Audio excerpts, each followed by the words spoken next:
Well, hi, this is 3rd of February of 24. Olexiy Arestovych is with us live. Good evening. Hello. Yeah, we have not seen each other for quite a bit. 2 weeks indeed. People are concerned and asking why we're missing our streams. There are some real reasons for that. Traditionally, to begin with, I send my thanks to the armed forces of Ukraine for enabling us to continue work and to stay alive. Dear viewers, I, of course, salute you for being with us. Don't forget to ask a question or tell us where you're watching us from in the commentary below. Let's start with probably United States. And I'd ask what is happening there, what should we be waiting for? Because on Friday, United States hit 85 goals in different parts of Iraq and Syria, which likely will become the series of more scaled operations, large-scale operations against the Hussites supported by Iranian money. And according to the data from the White House, the strikes were successful. And it was a retaliation for a UAV attack on the blog post, American blog post in Jordan, where 3 servicemen were killed and over 40 were wounded. And representative of the White House said that the strikes will continue as we deem necessary. Olexiy, do you think it's the beginning of something big? No, Vasil, I don't think it is an escalation, really. It's just an exchange of hits in the framework of gentleman's agreement. Americans were didn't do anything for over 150 strikes at their locations by the Iranian-sponsored groups. And now they finally, after 3 people died, they had to answer, so they're figuring a way to answer. But I do not believe that there'll be a scary American-Iran war on the stage, because neither of the sides is interested in that. They're interested in threatening each other, in politicizing the aspects, but none of them are ready for military collision. The other thing is that war never goes according to the plans, so their not readiness for escalation might still drag military events with it, but I expect that probability to be rather low, because both sides are just reluctant. Do you think there will be any answer to that answer?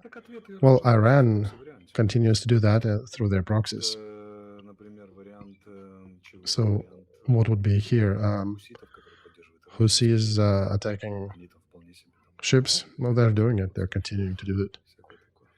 Iran has a lot of ways to attack America through different proxy sites, because it's not Iran officially fighting.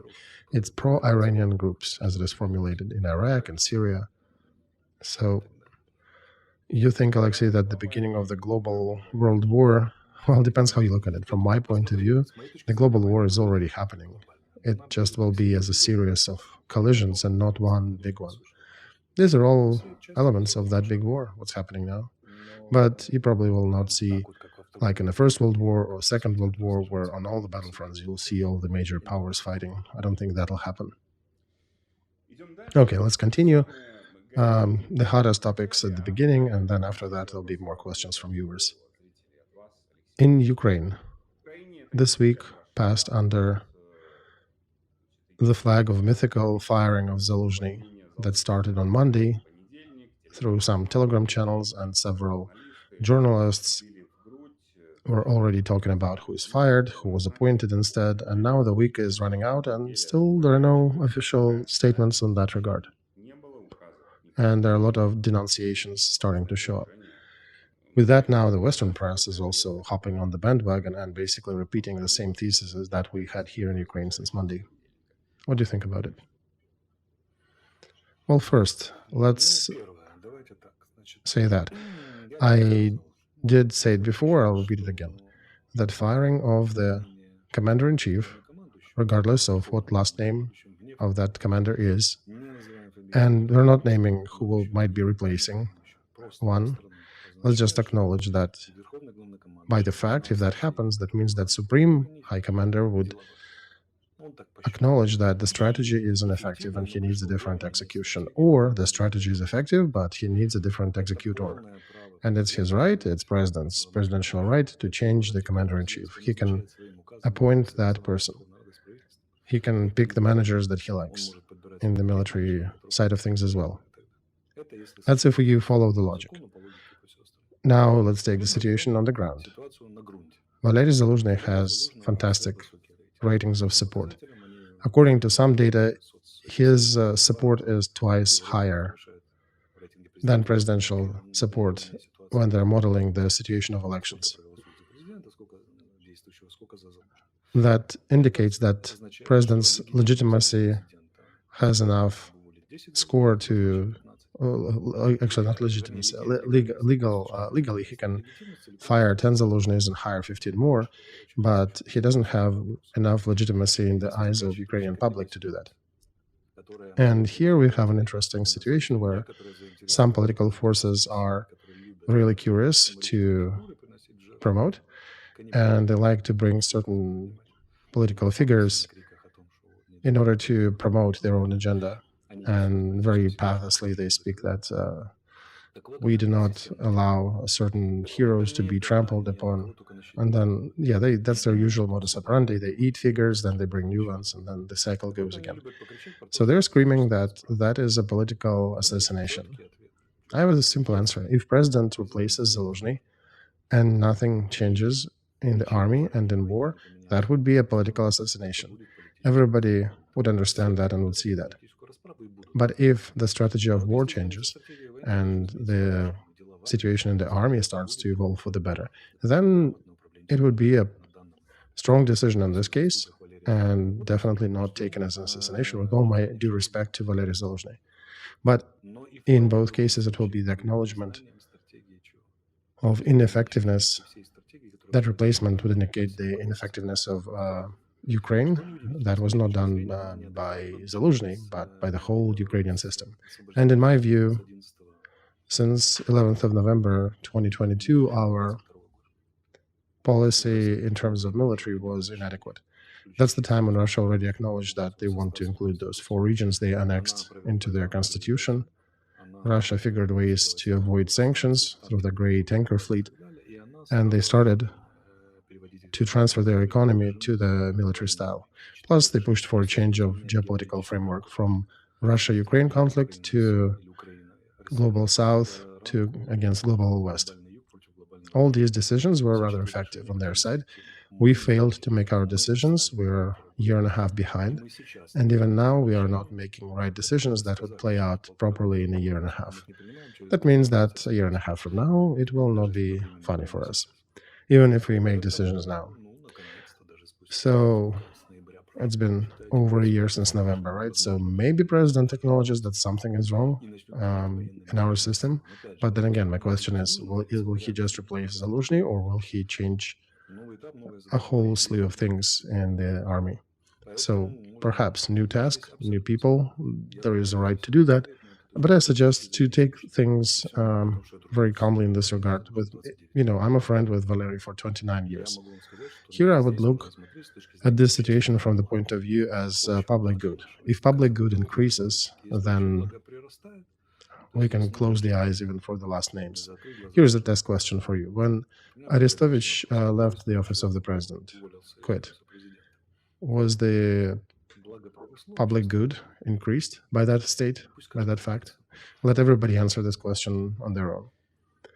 All right, since we're talking about you, Olexiy, this week there were again media notes about you. He left. How did he leave? There is no protest about that. This is fake. This is not fake. Here's the list of how he left the country, what were the invitation letters from abroad, and then denunciation of that document. So why do you think that is happening? Well, I think that Ministry of Intel decided that they are threatened somehow, especially on the verge of maybe Budanov appointed, with the rumors that he might be appointed as next commander-in-chief. And now I have questions if people are making decisions about communication strategy for Intel service, if they're well qualified enough, because they shouldn't be reacting to the rumors. This is a sign of very low level of play. Because look at the Israelis. They never confirm, never deny, never comment on things.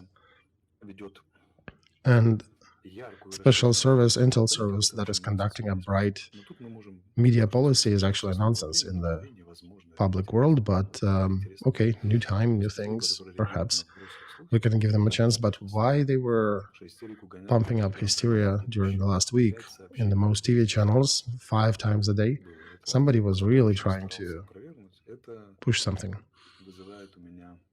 And that that just created a certain degree of irony in my mind. And as for those fake rumors and data injections, that doesn't exist. I wrote a post today that Ukraine looks like an insane asylum. The sanity is a proper would mean to understand proper problems and proper ways to address them. While instead of that, what we're seeing there in the media, we're seeing Arestovych is walking in the airport. Arestovych left the country. Arestovych still hasn't come back.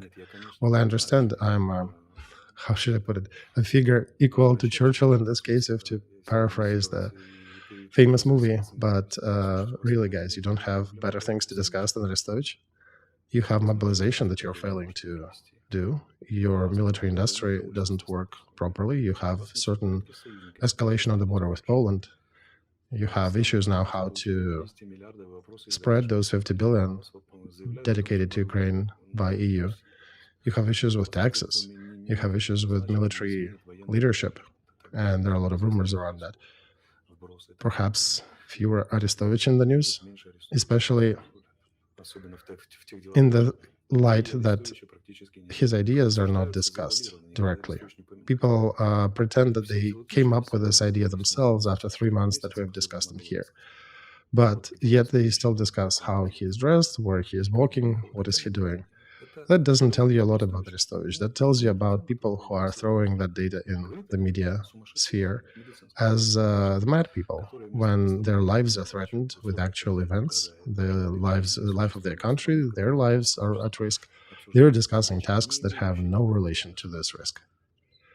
So that case is a very insane case for me. It shows the level of society and media. And okay, one thing is Telegram channels. They are private, whatever.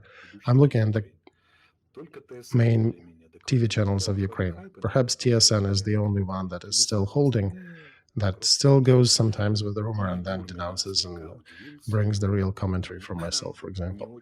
And everybody else just goes down on the bandwagon of let's go explore the rumors. I wouldn't say that all the media. Oh no, let's go take a look at all of them. Union, 24th channel. Let's just open the list of all of them. NV, New Time. Let me just type up my last name.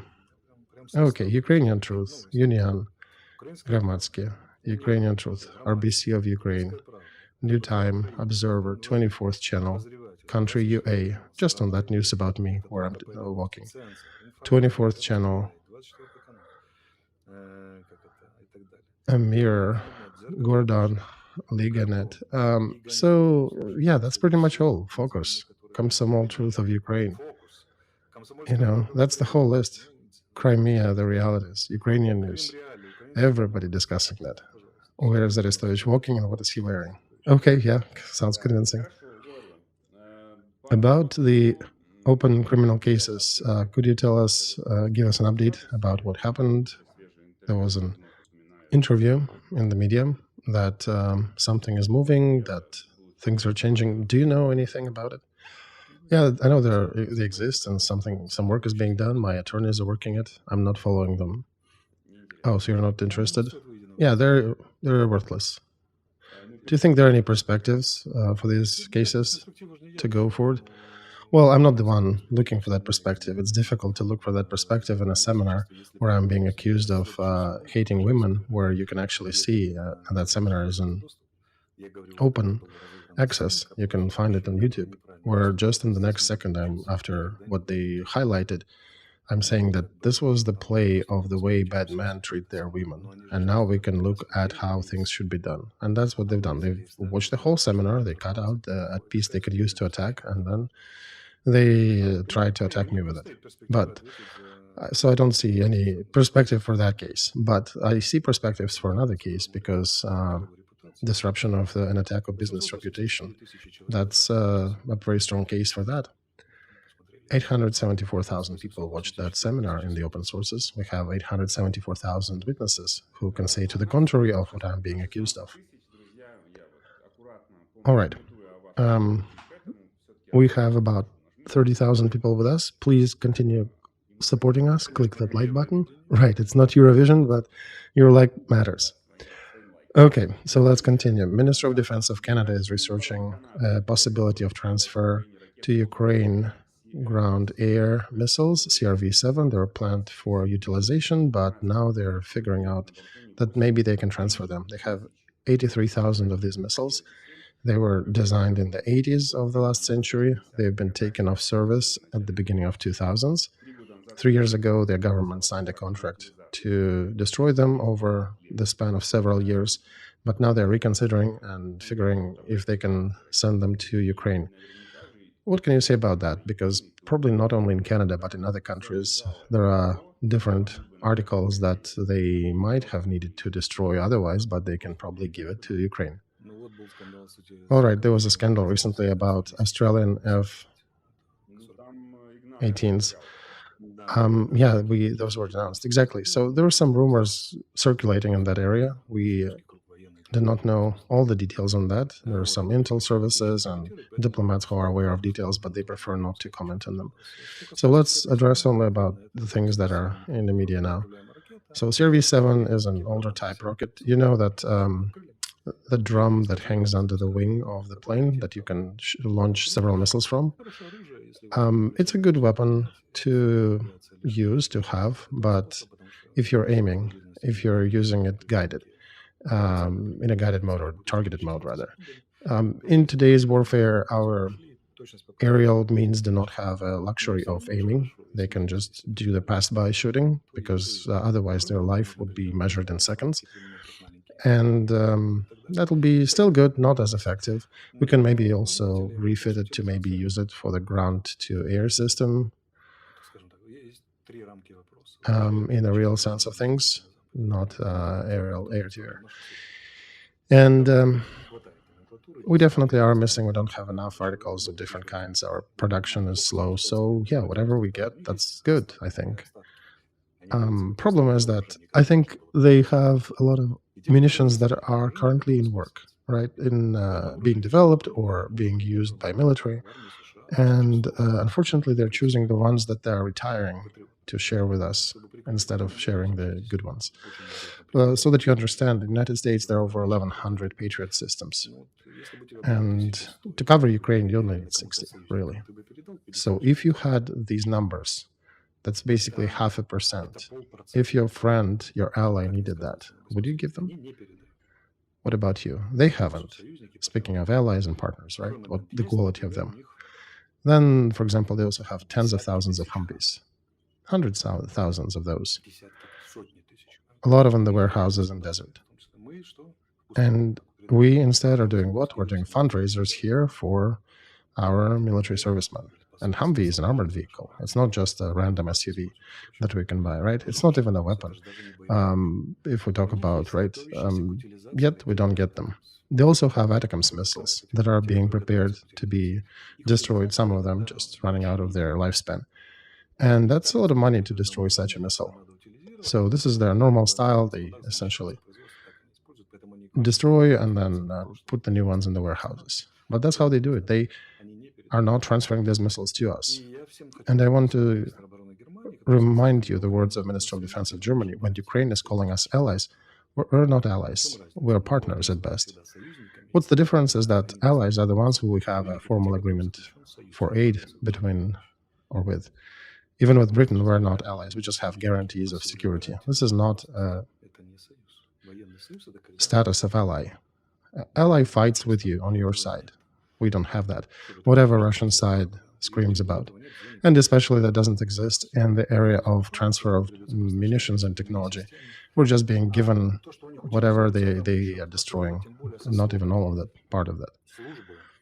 And what if what they're destroying could definitely have been used here? We could have saved lives of our people and be more effective. Yet they're not doing it. You know that armored vehicle Bradleys in the United States, they have about 4,000 plus in active service and about 2,000 in storage. 300 of these vehicles would have changed situation drastically on the front in a couple brigades. That's a Army Corps worth of equipment, and it's a very strong argument in today's times. Why? I'm just saying, they're not fighting with Russia, and they're not really supporting Ukraine. They're supporting Ukraine willy-nilly so that the war would continue, the Russia would exhaust, and they're doing that with our hands and with our blood. And they're talking about that. That's not even me saying that. That's American senators who are talking about it. They're saying it's the best investment. We've spent so little money, not a single drop of blood of American trooper, and we destroyed over 70% of Russian military equipment. They delicately avoid talking about the price that Ukraine has paid for that, but it's a good investment, right? Well, even if it is a good investment, that, guys, you're under-investing in this case. If you want to really destroy Russian military capacity with our hands, you need to continue investing at a larger scale, not at what you're currently doing. But they're just doing so that we do not lose. All right, let's go from old canned news to new ones. Being in Kiev, Victoria Nuland said that GLSDB bombs are going to Ukraine now, and they were tested just in January of this year, and according to her statement, military of Ukraine will be getting them. This is not exactly a new thing, and it's a modification of an old missile, which is rather old. But if you look at the age, in the last decade, this is a missile that was modified for HIMARS and that flies for a rather long distance, first of all, and we're talking about GLSDB missiles, not bombs. And that can go far, and also it has a specific feature that even after it has passed its target, it can turn back and hit it from behind. And this gives additional mean for our military, because military likes to hide on the other side of the hill, which is nearly impossible to reach by artillery or other missile means. And this missile can resolve that issue, and that'll give enough grief for Russian side until they find a way to accommodate that weapon. A long war is a war where they find all kinds of ways to fight different weapons. You remember when HIMARS were the most fantastic weapon on the ground? These days, they already figured ways to suppress them with radio electronic systems.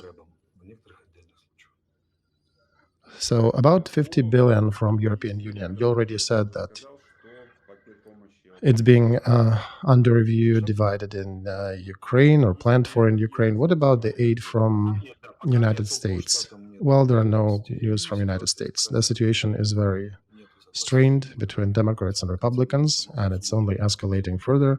It's related to Texas' position about the guarding of the border, and they have the Biden ultimatum about the border and also escalation in the Middle East. So to remind our viewers, the United States were supposed to vote for that on the 19th of January, and it's been over 2 weeks since that was supposed to happen, and it's not even on the agenda. It's being pushed further out. So the fact that we're given European aid would allow us to do some macro stabilization and to ensure some social payments in the Ukraine.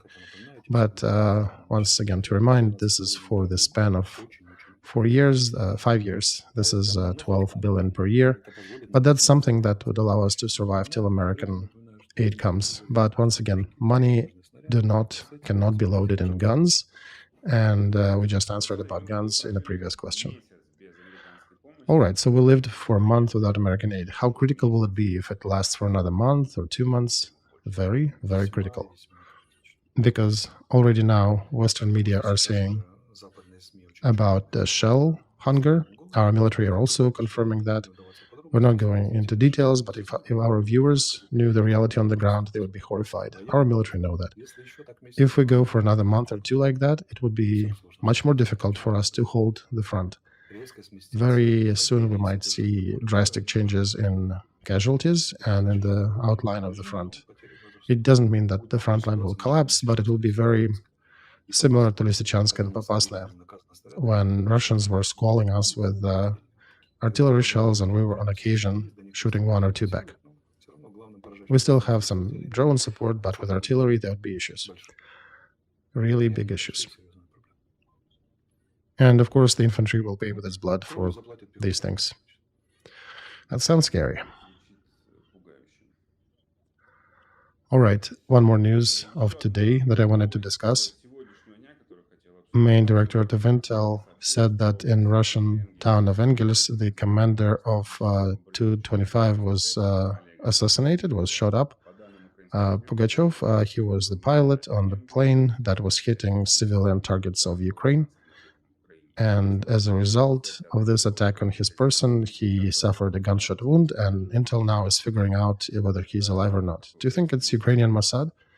I don't know. Whoever announced that should be answering and providing more details. You want gonna add anything? No. Okay. Then a section with questions from viewers. Let's start. First question as such. Can Saudi Arabia destroy the economy of Russia same way as destroyed the USSR by devaluing the prices for oil? Why would they do that? Well, the question is not why. The question, can they?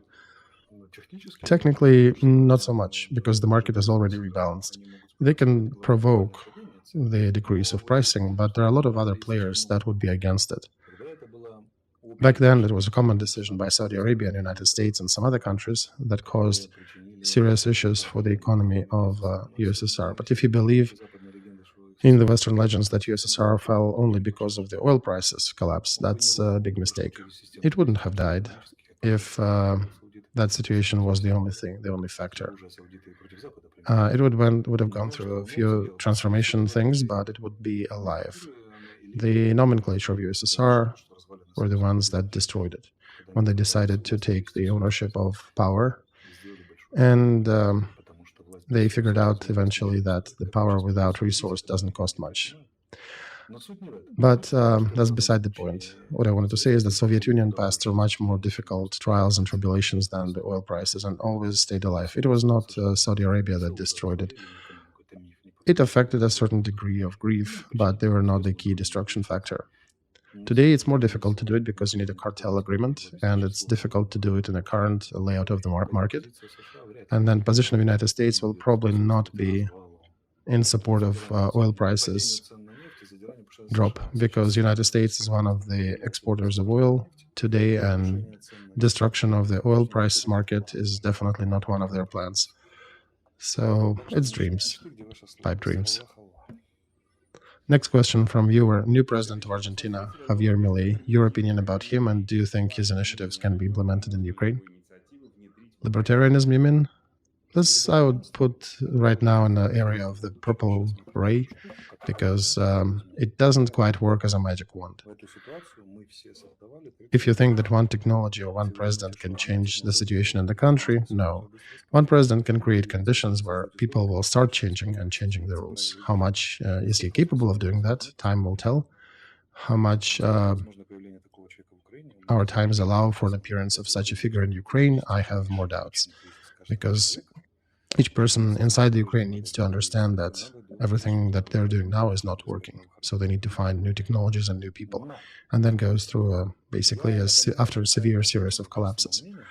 But our current polling shows steady growth for the old politicians, Yulia Tymoshenko, Boyko, and the others. So if Ukrainians are eager to invest political capital in the people who created the situation we're living in now, that means that our population have not really learned the lessons. There'll be no good changes, there'll only be bad changes right now. Next question, do you see yourself as the deputy of Congress, as the congressman, or maybe on leading positions of Ukraine military? Well, frankly, it's too late for me to continue my career in the army, because on the level of my understanding, I need to take a higher level of rank than I would be offered if I decided to return there. And there is a gap now where my public meaning is higher, much higher than the work that I could be doing in the army according to my current level. there. So for me to go to the army would means to drastically decrease the level of my efficacy. It would be like if, I don't know, Henry Ford decided to go as the collective farm director somewhere in the depths of northern Siberia or Chukotka. So for me, during the time when I was away from the army, I grew way higher than the level that I left the army with. So for me to return to the army would mean to become less effective. So the answer to the questions from real people and bots, why you're not in the army? Because my efficacy will drop if I do that. In the case for defending of Ukraine. And you need to be mad in order to do that.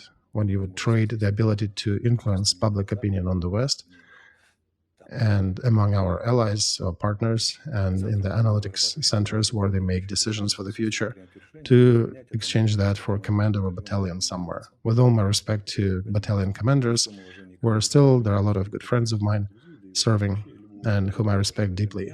Personally, it would be a reduction of efficacy for me, and it will be a reduction of efficacy for Ukraine at large, at the area of affecting the public opinion of the West. So I'm not a mad person. I'm still trying to follow with my military oath, and I'm trying to be where my influence is the most effective. In the military parlance, commander of corps should not be serving as a commander of a company. This is the misuse of resources. Okay, what about Congress? About that, I'm thinking. I'm having it as the mood of John Silver in that movie on the Treasure Island. I don't want to be a captain of these idiots. It's enough for me, right? So when people are telling me en masse how bad I am, you think I then should spend the best flourishing years of my life to help them? In order for these people to get wiser, they need to be given a chance to commend themselves. After having done that and having miserably failed and having understood that these practices lead them to worse consequences, then perhaps this trend will change. And then they might ask a question, perhaps we can find somebody better who can make decisions better than we can. So I'm now currently in the mood of letting them just do it on their own, because they all know that Arestovych is bad and they know the right decisions. And after they have commanded enough and satisfied their hunger for that, perhaps we can talk again. So I don't know. I'm thinking about it. For now, I don't have a mood to do that. I have a mood. My part of me says that, yeah, I can run as an independent. Another part says that let them go, let them fail before they can see the light at the end of the tunnel. All right. Good answer. Thank you. What about Putin's statement, another news, about demilitarized zone in Ukraine? Well, he's outlining the possible canvas for negotiations that he is interested in and that he insists on. And that, frankly, between you and me, that these consultations about this agreement were being conducted since March. And they never ceased. Not Ukraine and Russia, but Britain and Russia, United States and Russia, and others. So this is our position. We talked about that Russian troops need to be withdrawn at least by 100 kilometers from the border with Ukraine. And then any motion of Russian troops towards the border would indicate and would start the process of those consultations that Britain outlined in their agreements. That's one side. And we also talked about when Russians said you have to withdraw too, we said that we are not going to attack you guys. And if you withdraw for 100 kilometers, we may think about 20, maybe 50, but not more. And he's again voicing this idea out into the public sphere because there are probably some behind the curtains discussions happening, and he is letting his position know in public. And that's how politicians do that. When they speak out publicly, they actually mean the signal for some behind the screens processes. That's very typical for them, especially when there are negotiations going on. Olexiy, can you clarify the difference between reality and actuality? Well, you can watch my seminar, Philosophy of Consciousness. Reality is the God level. Then there is virtuality, what we think up in our minds. and then the actuality. This is what we feel with our senses, and that's what we can affect here around us. Then virtuality is, again, what we think in our heads, and reality is the whole structure underpinning the abilities of both others. This is the God level. So that's how I would describe it for a psychological level. All right. I'm not going to argue here. Olexiy mentioned his seminar that's available for public. So if you're interested, you can go research. To be continued in part 2 tomorrow.